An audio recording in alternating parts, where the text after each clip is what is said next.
Yung araw nga mga min, isamahan nyo kami maggala at puntaan ng isa sa mga dinarayong ilog dito sa Nueva Ecija. Welcome to Minalungaw! Ito nga Minalungaw River na matatagpuan sa General Tino, Nueva Ecija. Samahan nyo kami tuklasin ang kagandahan ng Minalungaw River.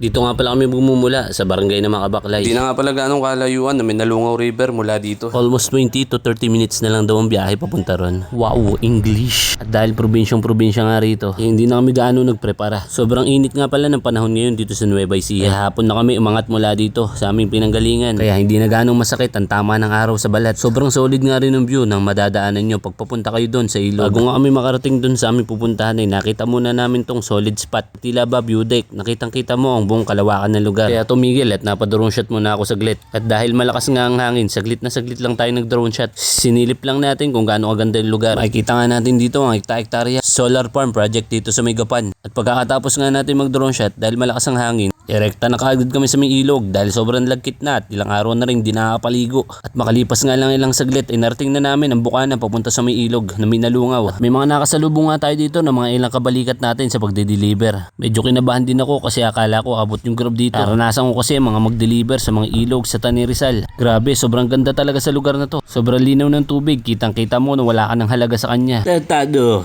At pagkakadating nga namin, di na napatumpik-tumpik pa yung mga anak ko. Ginawa na nga kagad nila yung pinagmamayabang nila na sisid na isang segundo. Di nga lang pala kami yung pumunta rito. Kasama nga pala namin yung mga anak ng tiyuhin ng asawa ko. Maraming salamat nga pala sa kanila dahil sila nagdala sa amin dito. Pagkakadating mo nga rito, hindi ka makakapaniwala sa sobrang ganda ng lugar. Kaya akalain mo nga na Palawan sa kalagitnaan ng kabundukan. Hindi nga lang talaga maiwasan ng mga ganitong dakutan sa ilog. Sobrang kukulit nga rito ng mga kasama ko. Pero buti na lang cute ako. Pero joke lang yon, baka mabash ako. Balik tayo sa kagandahan ng lugar dito. Dito nga pala sa Minalungaw, kung lihitin mo kang taga Makabaklay wala kang babayaran. May enjoy mo na libre ang lugar. At kung hindi ka naman taga Makabaklay, mura lang din naman ang entrance na babayaran mo. Hindi ka naman siguro gagastos ng sobrang laki para lang makapasok dito. Meron nga pala silang pinapahire na floating cottage dito. Hindi ko nga lang alam kung magkano. Pero kung ano to naman, sisiguraduhin ko sa iyo na masusulit mo ang pagpunta mo rito. Kaya tara na, ating pagmasdan ang kagandahan ng lugar dito. Welcome to Minalungaw!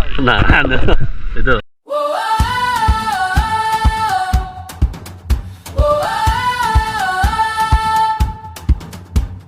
Go the light upon your face, like the sunrise I can't chase. Every glance feels like the sea, endless tides keep pulling me. And when the world feels heavy, you move like summer skies, painting colors I can't hide. Somewhere in the waves I found you, like an island dream come true.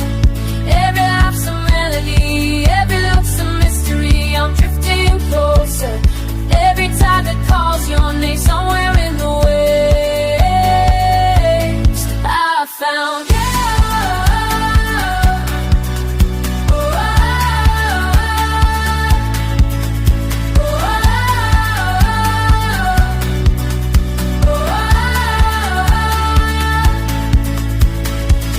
Captured soft and free, like a film that plays in me. Every frame's a gentle song I've been humming all along. Underneath the silver moon, ocean whispers sing of you.